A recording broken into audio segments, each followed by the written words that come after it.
This program is supported by SMC Global Power.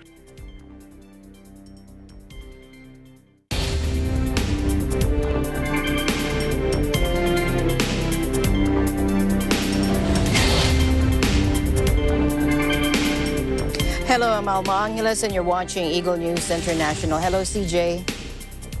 Good evening, Alma, and good evening to everyone joining the program on tonight's headlines. Indonesia's Mount Semeru spewed more ash on Monday, forcing rescuers to suspend the search for survivors as aerial images showed the extent of the devastation unleashed by the volcano's deadly weekend eruption. Myanmar's junta jailed ousted leader Aung San Suu Kyi jailed for 4 years for incitement against the military and breaching COVID rules, the first of a series of possible sentences that could see the Nobel laureate imprisoned for decades. The lead developer of the Oxford AstraZeneca coronavirus vaccine warned the next pandemic could be more lethal, urging better preparedness in a speech set to be aired Monday. And a total solar eclipse plunged Antarctica from summer into darkness early Saturday in a rare astronomical spectacle witnessed by a handful of scientists and thrill seekers and countless penguins.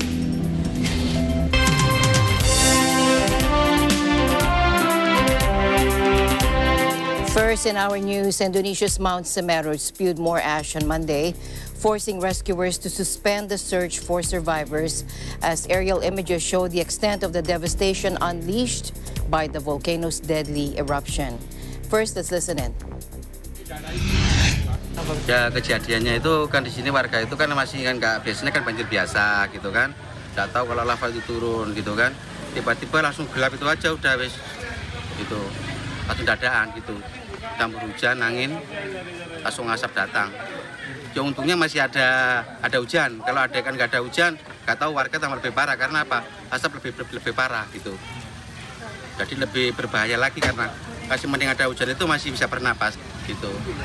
Yang perlu dibantuan di sini tuh kayak masker perlu lagi, tiba-tiba ada susulan lagi kan. Nah itu yang berbahaya gitu. Air bersih yang penting. Gitu, air bersih perlu. Kayak anak kecil butuh pampers perlu gitu kan. Keperluan ya kebiasaan sembako lah, apa yang keperluan dibutuhkan tuh kalau ada secepatnya gitu. Dan yang satunya, Randinya itu menyusul ayahnya ngasih lampu senter, ngasih senter. Tujuannya itu mengantarkan senter kepada ayahnya. Ternyata ayahnya sudah pulang, Randinya ini tidak ada pulang sampai sekarang. Dan di sini mungkin bersama-sama dengan orang 5 di sini nih. Mungkin ya bersama dengan orang 5 kan ada 5 orang Mas, satu keluarga itu di sini tidak ada semua. Total 10 orang belum ditemukan. Ya, total 10 orang belum ditemukan. Daerah sini nih Mas. Now, rescue operations were suspended because of fresh volcanic activity on Monday.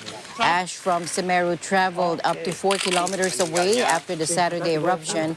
Indonesia's geological agency reported a sand mine company's office in Sampung Renteng village was buried after the eruption, trapping 15 people inside, according to foreman Hasim, 65, who, like many Indonesians, goes by one name. Rescue officials said some were buried inside their vehicles with no time to escape. President Joko Widodo on Sunday ordered a rapid emergency response to find the victims after the scale of the disaster became clear. According to State Secretary Pratiniko, who, like many Indonesians, also goes by only one name. Many people who sustained burns had mistaken the hot mud flow for floods, so they stayed in their villages, according to Lumajang Public Order Agency spokesman Adi Hendro. The country's geological agency said rain is expected in the next 3 days, and that could further hinder rescue work.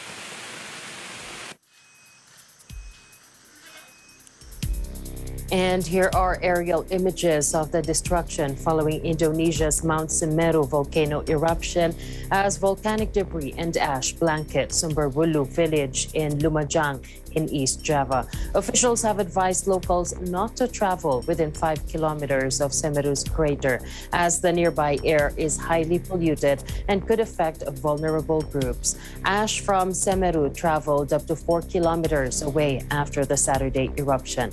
Indonesia's geological agency reported that. Take a look.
Meanwhile, in other news now, Myanmar's junta jailed ousted leader Aung San Suu Kyi on Monday for 4 years for incitement against the military and breaching COVID rules, according to a government spokesman, the first of a series of possible sentences that could see the Nobel laureate imprisoned for decades. On Monday, Suu Kyi was sentenced to 2 years for incitement against the military and another 2 years for breaching a natural disaster law relating to COVID, according to junta spokesman Zhao Mintun by phone. Former President Win Myint was also jailed for 4 years on the same charges, he said, but added they would not yet be taken to prison. They will face other charges from the places where they are staying now, he added, referring to their detention in the capital of Naypyidaw, but without giving further details. The incitement conviction related to statements her National League for Democracy party published shortly after the coup condemning the general's takeover. Suu Kyi, 76, has been detained since the generals staged a coup and ousted her government on February 1, ending the Southeast Asian country's brief period of democracy. She has since been hit with a series of charges, including violating the Official Secrets Act, corruption, and electoral fraud, and she faces decades in jail if convicted on all counts. The COVID charge is linked to last year's election, which the NLD won in a landslide, but the details are not clear, with the government imposing a gag order on the court proceedings. The UN rights chief on Monday slammed the Myanmar junta over the conviction and sentencing of ousted leader Aung San Suu Kyi to 4 years in prison, demanding her release. The conviction of the state councillor following a sham trial in secretive proceedings before a military-controlled court is nothing but politically motivated. Michelle Bachelet said that in a statement. She also said it is not only about arbitrary denial of her freedom, it closes yet another door to political dialogue.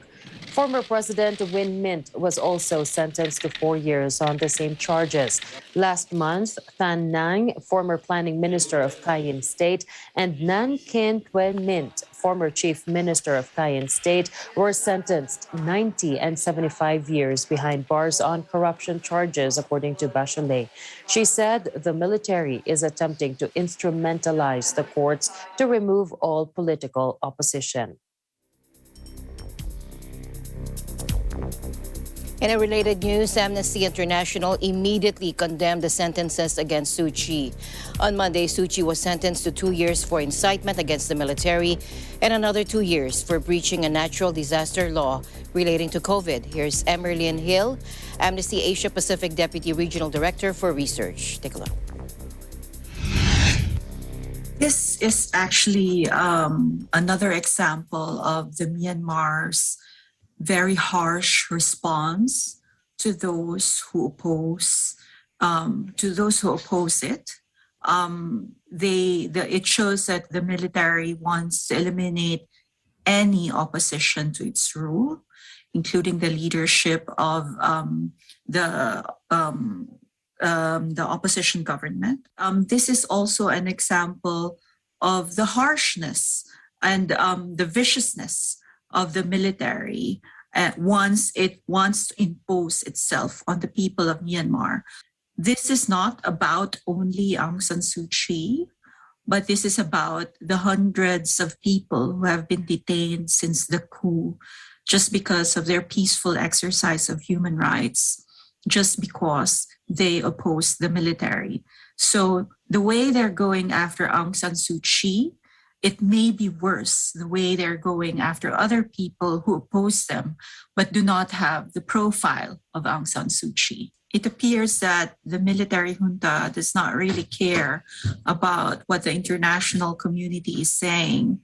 They have been like that, if you recall, 60 years ago when they took over Myanmar. They were like that. They were ready to thwart any kind of international engagement on what is happening on the situation in Myanmar. They were ready to do all kinds of acts and be criticized until the international community finally steps up to make the military accountable for its crimes under international human rights law. The military will keep on violating the rights of the people of Myanmar for many years to come. Any comment, Mr. Chi? In other news, the lead developer of the Oxford AstraZeneca coronavirus vaccine warned the next pandemic could be more lethal, urging better preparedness in a speech set to be aired today. Sarah Gilbert, who is credited with saving millions of lives through her role in designing the jab, said the world must build on key lessons from the COVID-19 pandemic. This will not be the last time a virus threatens our lives, she said, and our livelihoods. The truth is, the next one could be worse. It could be more contagious or lethal, or both. Gilbert said that in her draft Richard Dimbleby lecture to be broadcast today. The Oxford AstraZeneca jab, which was the first coronavirus vaccine to be approved for use in the UK, is used in more than 170 countries globally. It is significantly cheaper and easier to deliver than others and is accredited with increasing vaccine access in poorer countries. Gilbert was made a Dame by Queen Elizabeth II earlier this year for services to science and public health for her role in its development. She has been making and testing vaccines for more than a decade, primarily using antigens from malaria and influenza, and initiated the COVID-19 vaccine project in early 2020 after the virus first emerged in China. As the world now confronts the Omicron variant with nearly 250 cases now identified in Britain alone, she urged continued caution. In other pandemic news, South Korea's new coronavirus cases fell below 5,000 for the first time in 3 days Monday as the country reimposed toughened social distancing rules amid concerns over the spread of the Omicron variant, according to the Yonhap news agency. The country added 4,325 new COVID infections, raising the total caseload to 477,358, according to the Korea Disease Control and Prevention Agency, or KDCA. Under the new measures, which will remain effective until January 2, private gatherings are limited to 6 people in the Greater Seoul area and 8 in the rest of the country. More business facilities now need to require visitors to be fully vaccinated or to show a negative COVID test result for entry. Newly added to the so-called vaccine pass system include restaurants, coffee shops, cram schools, and internet cafes. The businesses are given a 1-week grace period. Starting next Monday, they will be fined 1.5 million won or $1,260 if they fail to abide by the new system. The fine can go up to 3 million won for repeated violations, and they can also be ordered to close for good for more than 4 violations. Individual violators can be fined 100,000 won each time they violate the vaccine pass system. According to Yonhap, the KDCA has confirmed 24 Omicron cases, up 12 from a day earlier. 2 were from overseas and 10 were confirmed to have locally contracted the virus variant.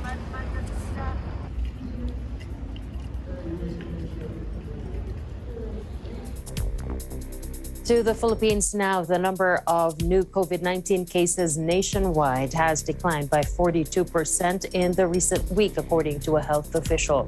The figure is 42% lower than the reported 941 cases from November 22 to 28. Take a look.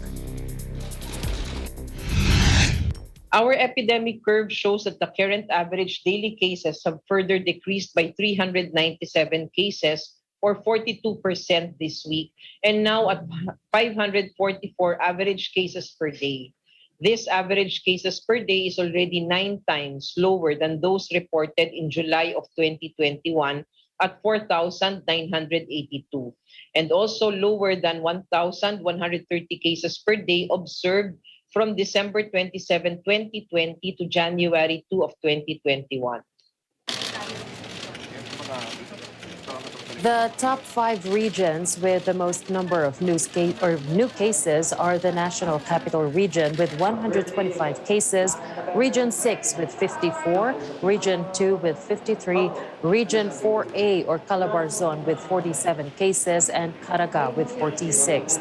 The top 5 areas with the most number of new cases are Negros Oriental with 27, Isabela with 26, Surigao del Norte with 22, Quezon City 21, and Iloilo 21. The country's death tally for December 1 to 5 is 15, or an average of 3 per day. The Philippines has ramped up its vaccination campaign against the coronavirus, holding from November 29 an extended massive drive to inoculate more Filipinos to reach 54 million fully vaccinated individuals by year-end.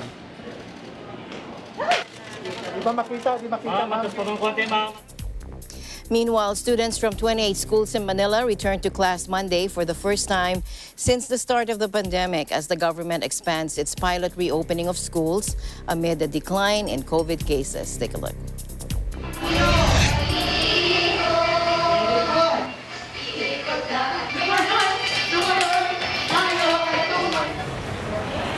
Happy. Bakit ka happy? Kasi face-to-face na kami. Kasi makikita ko lahat ng classmate ko. Saka pati si?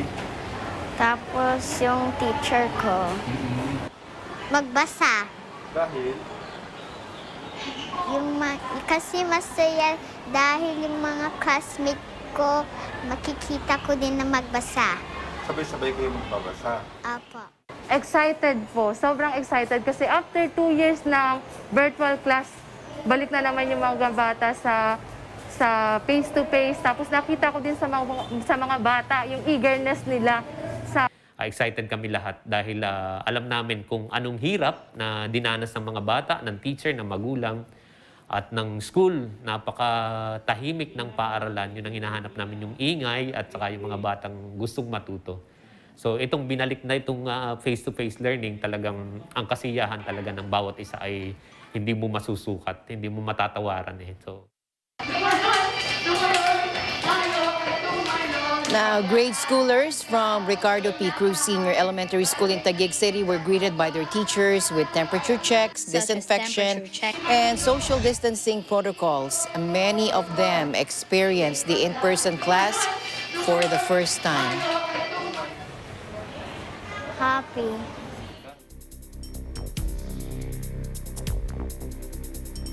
The Philippine Embassy in Thailand received goodie bags from the Iglesia ni Cristo on December 4. Philippine Consul General Michael Lyndon Garcia thanked the Church of Christ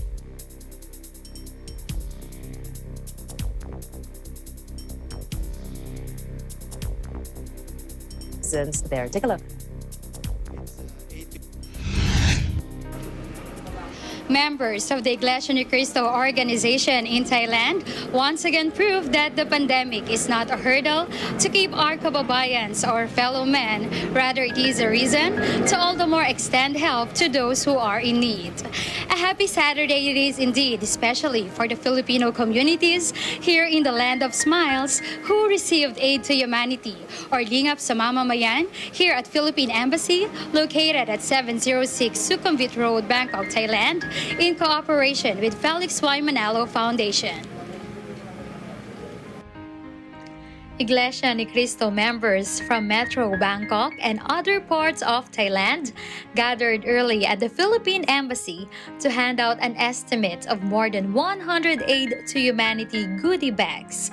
More importantly, hope and smiles to our kababayans whose livelihood were greatly affected by the current pandemic.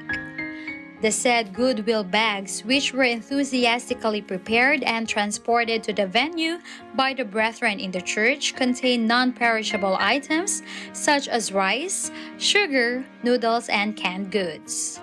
In order to ensure the safety of the event, health protocols such as temperature checking, wearing of face masks, and social distancing were stringently observed.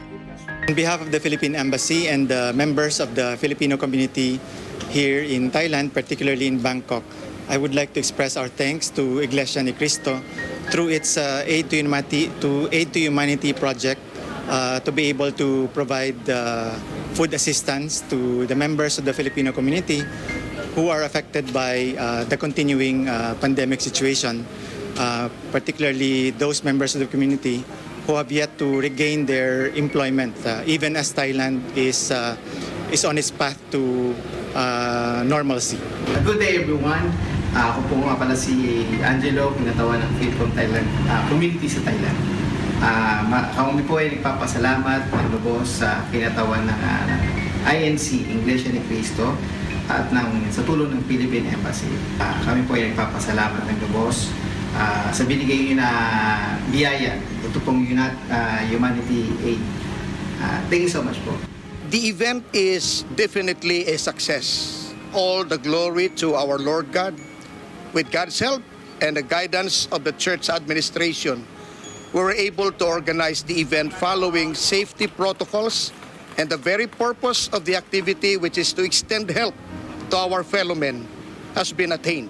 I would like to commend and thank those who made this event possible. The officers and the members of the church, the Philippine Embassy staff, and all our kababayans who are part of the event. May we all stay safe and well.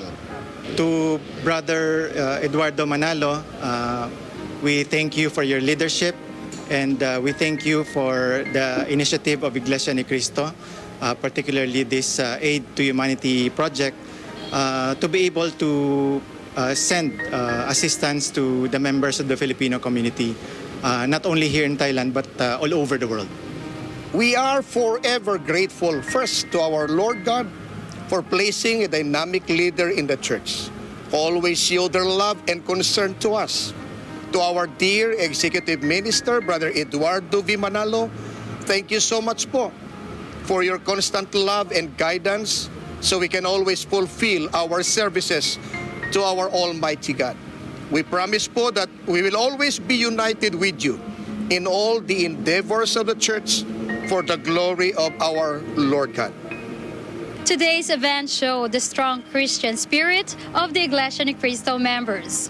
Albeit they are also affected by the pandemic, they prove that they will brave all odds, no matter the distance, sacrifice, and the current state of the world, with a great big smile, love, high hopes, and firm faith.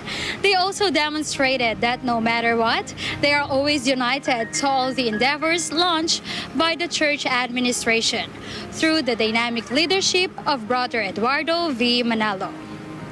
From Philippine Embassy, Bangkok, Thailand, this is Esther Odanga. We live in interesting times. Thank you, Esther. And the news continues here on Eagle News. We'll be right back.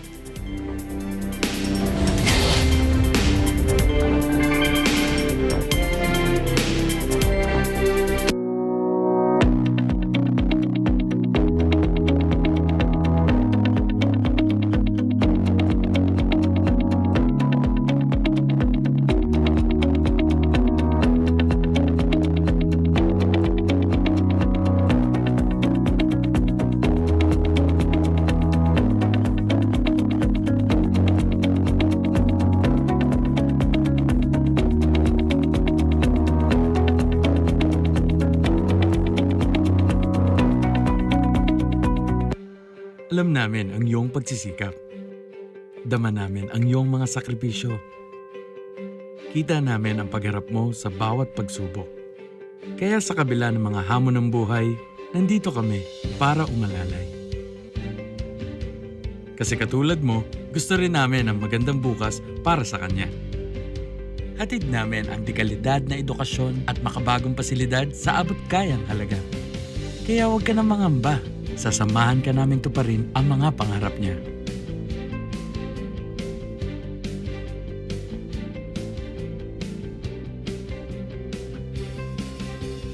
Maaasahan mong sulit dito ang mga pinagsikapan mo.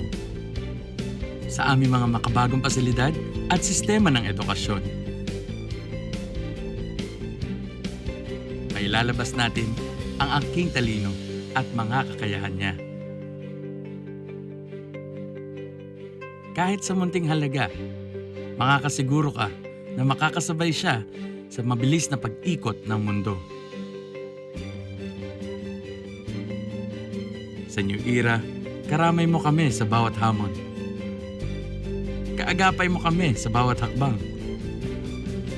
Kasama mo kami sa bawat ngiti at tagumpay.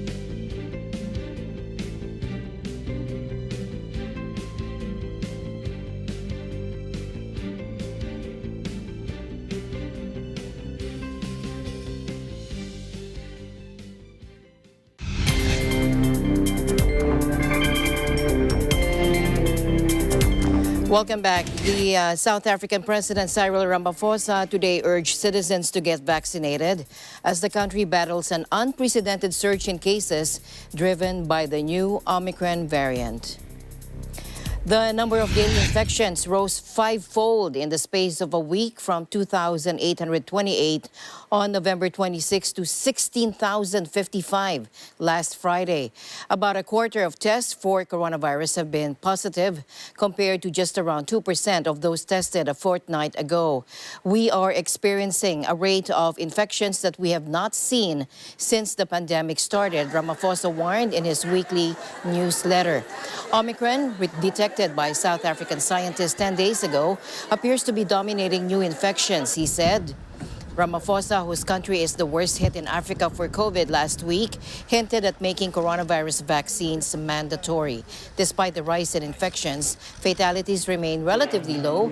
Just one coronavirus-related death was recorded on Sunday when 11,125 new infections were diagnosed. Scientists are keeping a close eye on the new variant to see whether it may be more contagious or virulent or can sidestep existing vaccines. A health official on Monday said the Department of Health, or DOH, continues with its contact tracing efforts to locate 8 more travelers from South Africa.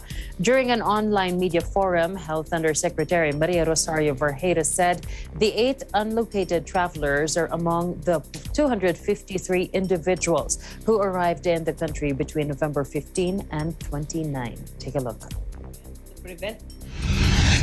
Of the 253, 80 had been verified and located.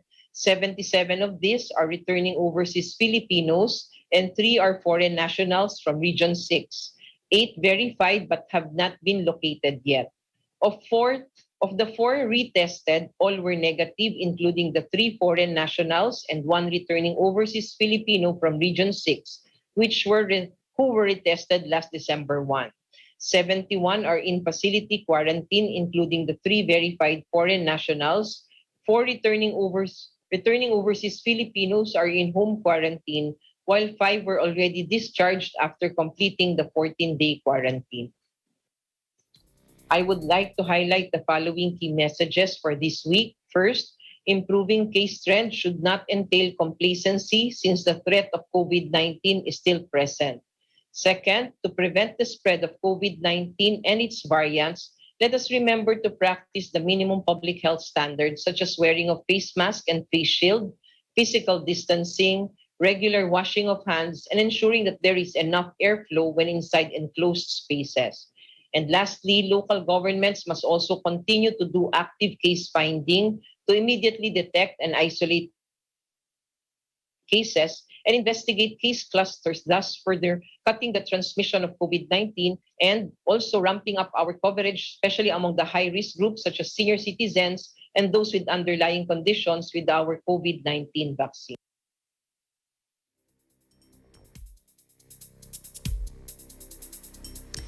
People in Italy unvaccinated against COVID-19 can no longer go to theaters, cinemas, live music venues, or major sporting events under new rules that came into force today. Only those who have recently recovered from COVID-19 are exempt from the rules, which represent a significant tightening of restrictions in the face of rising infections. New measures are also being enforced on public transport with a so-called green pass showing proof of vaccination, recent recovery, or a negative COVID test, now required even on local services. A man in his 50s was fined 400 euros for not having his pass on Monday morning as he got off a bus near Piazza del Popolo in Rome, according to the Corriere della Sera newspaper. A record 1.3 million green passes were downloaded on Sunday ahead of the change. Meanwhile, in Rome at the weekend, new rules requiring face masks to be worn outdoors in the busiest shopping streets came into effect. Italy was the first European country to be hit by coronavirus in early 2020 and has one of the highest death tolls at more than 134,000.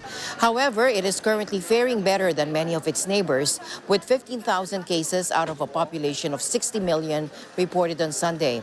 Almost 85% of over 12s have been vaccinated. A booster campaign is in full swing, and jabs will soon be available for younger children.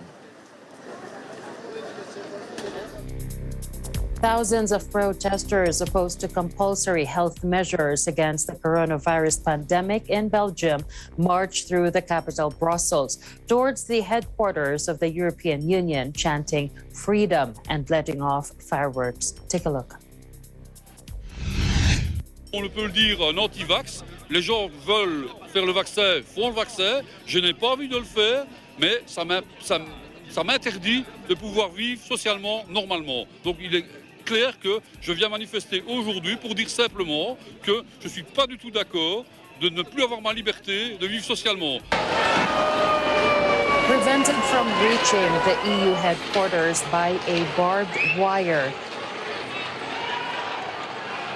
and a line of riot officers, demonstrators throw fireworks and beer cans while police fire water cannons and tear gas and drones, and a helicopter circle overhead.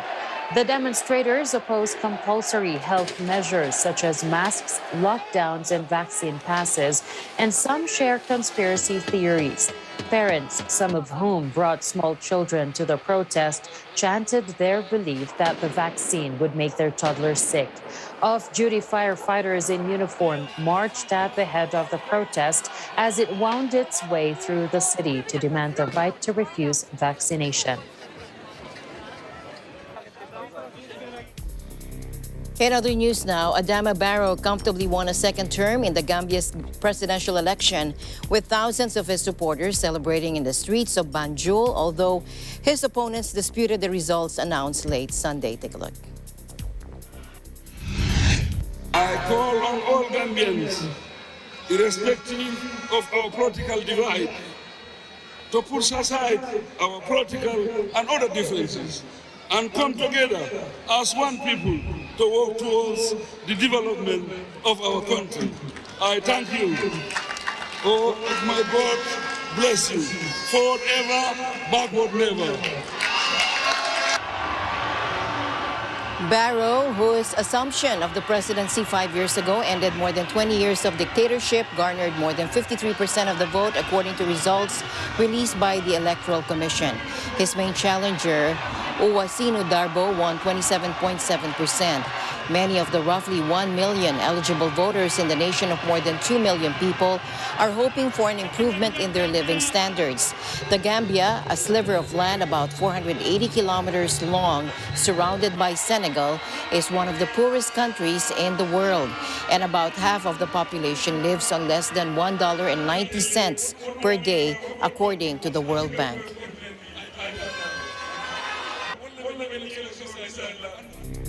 The high-profile case of a man charged with abducting a 4-year-old girl from a remote Australian campsite was delayed today after his lawyer won an adjournment. Cleo Smith disappeared from her family's tent in Western Australia in October, sparking a major search operation that many feared would end in tragedy. But the little girl was found 18 days later alone inside a locked house in the coastal town of Carnarvon, a short drive from where she disappeared. Her accused abductor, Terence Darrell Kelly, appeared in court on Monday via video link from prison, where he has been held for more than a month in maximum security custody. The 36-year-old was not asked to speak during the brief hearing, but his lawyer's request for a 7-week adjournment was granted. Kelly was remanded in custody until his next appearance via video link on January 24. The case has attracted global attention, which reached fever pitch when Cleo Smith was discovered and reunited with her parents in early November. Police swiftly detained Kelly, and he was remanded in custody after his first appearance in court last month. The next day, a shackled Kelly was accompanied by armed riot squad guards on a charter flight from Carnarvon to the state's capital of Perth, where he has been held in prison since. Kelly is alleged to have acted alone, and police say he does not have a link to the family. He has been charged with multiple offenses, including forcibly taking a child under 16.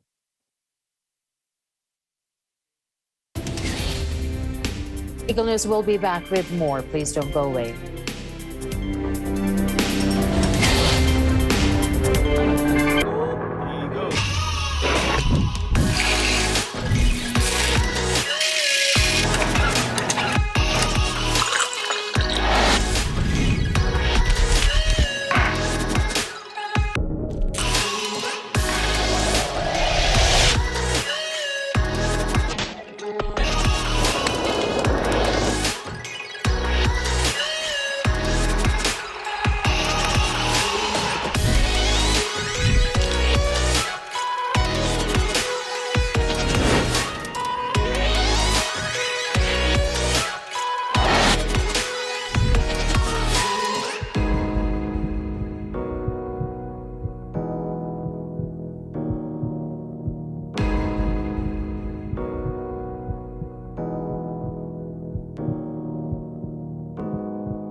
Mula noon hanggang ngayon, gabay natin ang MTRCB ratings sa matalino at responsableng panonood.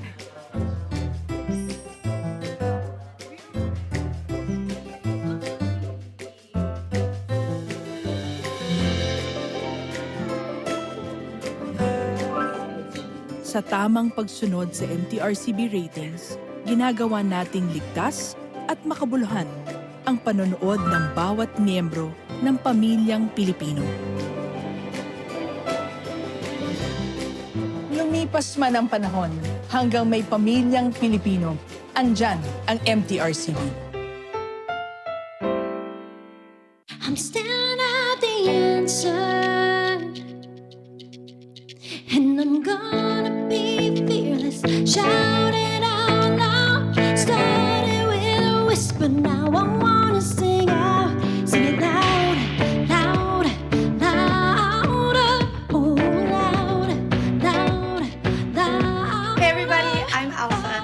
Please catch me on Letters and Music this coming Saturday, December 11th from 1 to 2 p.m. only here on Net 25. See ya. Sing it out louder.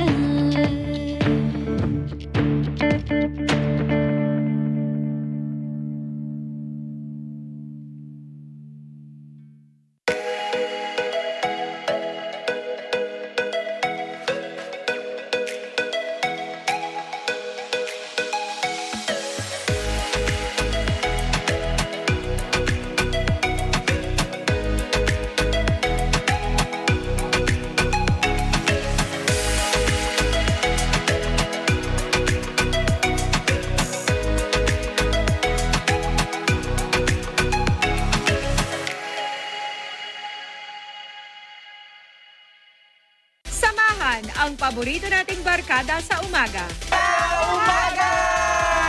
Magbibigay ng saya, tawanan at iba't ibang pakulo sa inyong umaga.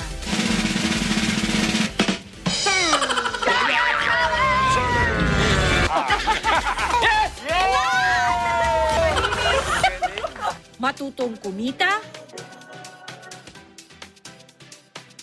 magluto, meron ding sayawan at kantahan. Ang dilag, ang dibdib, parang bato. Ang programa na nagbibigay inspirasyon sa bawat kada all over the world.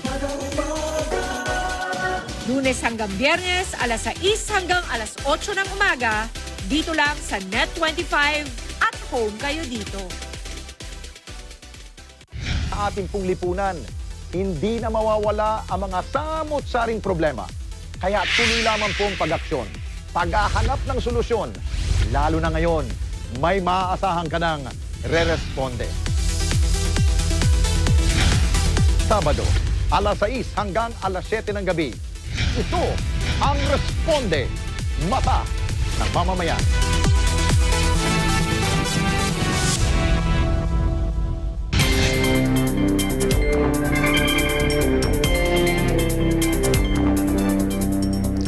Welcome back. The unexpected discovery of an invasive species has officials and environmentalists scrambling to contain their spread.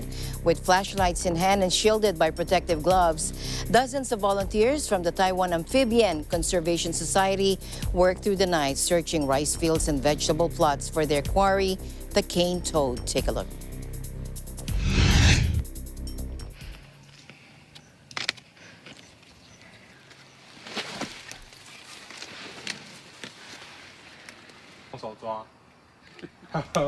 但是抓在膨红，它在膨胀自己。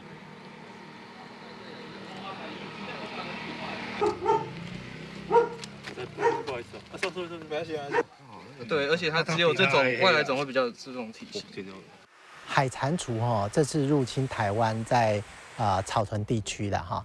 第一个，你去看它的体型非常大，这么大的动物来到台湾，初期是没有什么天敌的，往后天敌虽然也有，可是部分天敌甚至会被它毒死，所以初期的扩张应该是非常非常快的。那这对于大动物、小动物都会造成伤害，甚至对于人们喜欢的猫狗，在短时间之内努力的大量搜寻，可能是初期发现海蟾蜍非常重要的行动。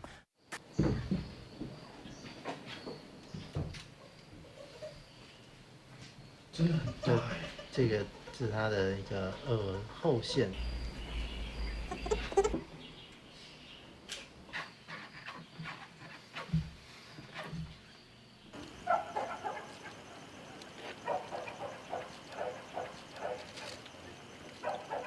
目前我是乐观的啦，因为目前我们的志工在全台湾各个地方都有调查，那目前的回报就只有这一区域是有海蟾蜍的，那族群量其实还是在我们在我觉得还是在可控制的范围之内这样子哈。不过我还是要强调，因为现在是非繁殖期哈，然后繁殖期我们会比较清楚这样子，那我们也希望在非繁殖期之前赶快把，尤其是那个成体移除掉，免得他们明年会繁殖，那这样就会有下一代。对，我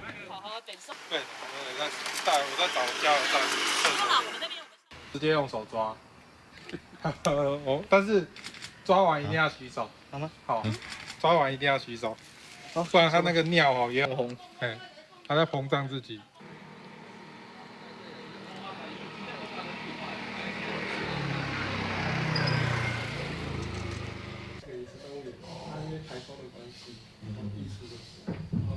加上不止的话，你拿出来了，可以的。 Russia on Wednesday will send Japanese billionaire Yusaku Maezawa to the International Space Station in a move marking Moscow's return to the now booming space tourism business after a decade-long break. One of Japan's richest men, Maezawa, 46, will blast off from the Baikonur Cosmodrome in Kazakhstan, accompanied by his assistant Yozo Hirano. Take a look.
Meanwhile, fans will this week get their hands on the latest Halo video game as Microsoft marks 20 years of the franchise that turned its Xbox console into a hit. Take a look. Halo Infinite is out Wednesday, but to celebrate the 20th anniversary of the cult sci-fi series, Microsoft and developer 343 Industries have already released a free-to-play beta test version. Within an hour of its launch on November 15, some 100,000 people were logged on to play simultaneously via online platform Steam in a taste of the excitement around the 6 installments return to a 26th century space war. Set in a future where humans have colonized many planets, Halo Combat Evolved arrived in November 2001 as the debut game for Microsoft's brand new Xbox console. The series quickly became what is known as a killer app, the product driving sales of the Xbox as Microsoft sought to turn itself into an American rival to Japan's Nintendo and the Sony in already lucrative market for gaming consoles. 2 decades later, Xbox remains a key player in the video game industry, now thought to be larger than the movie sector, with market research firm Mortar Intelligence valuing it at $173.7 billion in 2020. A total solar eclipse plunged Antarctica from summer into darkness early Saturday in a rare astronomical spectacle witnessed by a handful of scientists and thrill seekers and countless penguins. The visibility was excellent, said Raul Cordero of the University de Santiago de Chile, who was on site to witness totality at 7:46 GMT with the ring of fire phase lasting just over 40 seconds. Solar eclipses occur when the moon passes between the sun and Earth, casting its shadow on Earth. For the eclipse to be total, the sun, moon, and Earth must be directly aligned. Totality was visible only in Antarctica, experienced by a small number of scientists, experts, and adventure tourists who paid for some $40,000 for the privilege.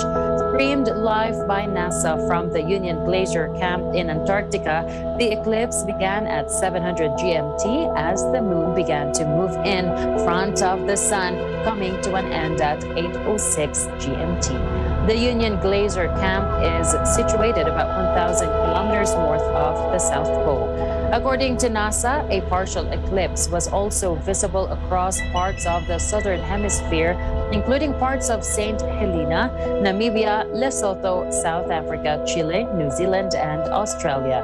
The last total solar eclipse in Antarctica occurred on November 23, 2003, and the next one will not be until 2039.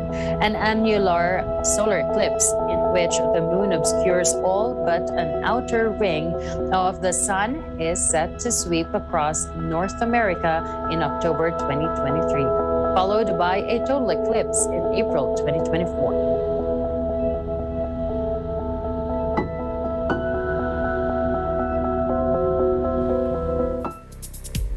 Beautiful. In other news now, Tom Holland says in the Spider-Man No Way Home premiere in London, he has a very different relationship with fame than Peter Parker does. While his co-star, Zendaya, says she feels grateful for the responsibility her fame has brought her. Let's listen in.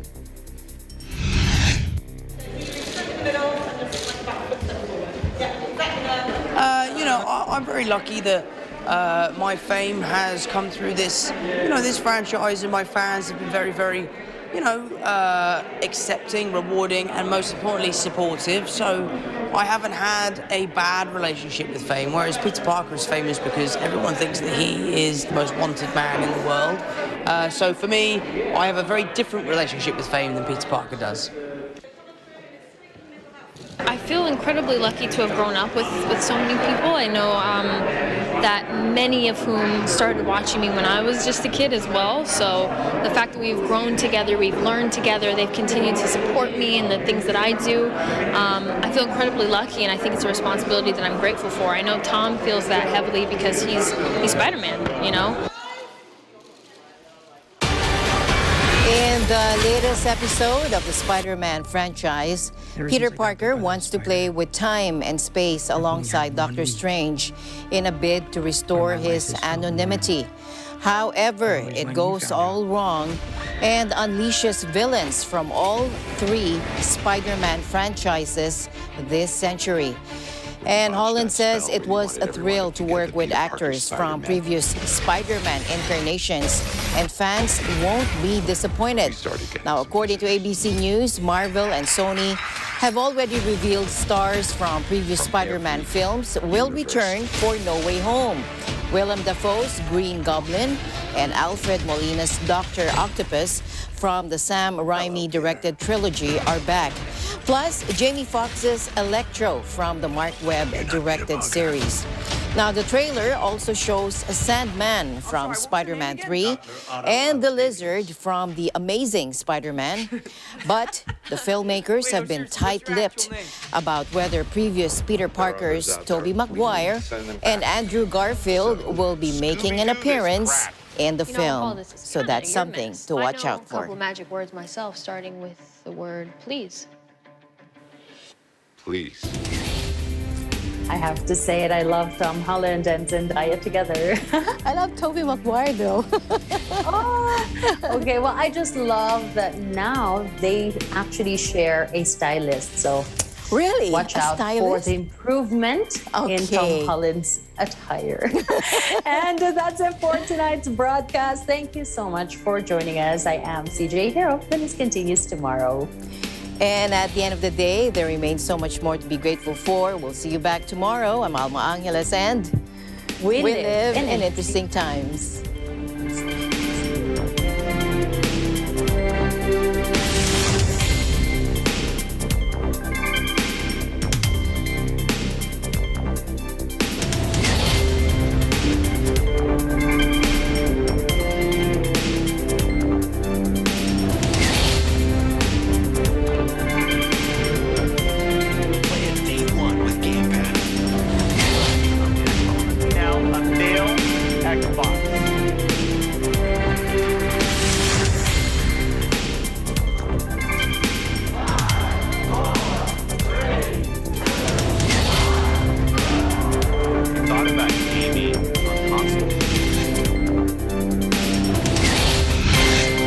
This program is supported by SMC Global Power,